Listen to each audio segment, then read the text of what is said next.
Sublimation machine po namin dito sa Bohol. Bali nag-run po ito ng 7 days mula July 29 hanggang August 4 na may total meters na 138. Ito po yung printer head. Bali good condition pa po siya. Tapping. Nozzle clean.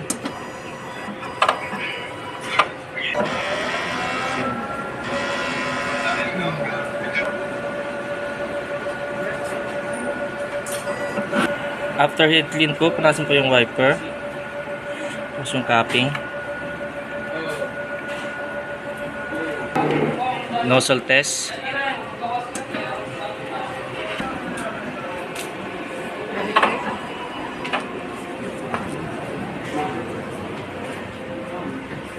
Sa ink system naman po ay tama lang.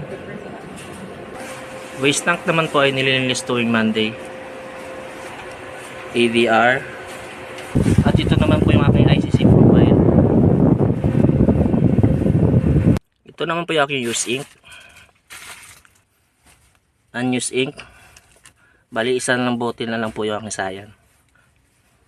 Subli paper. Ito naman po yung aking nagamit na CMYK. Ito po yung sayan. Black.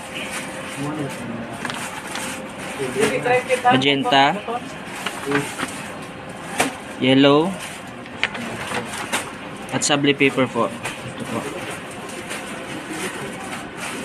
Ito naman po yung aking daily output record.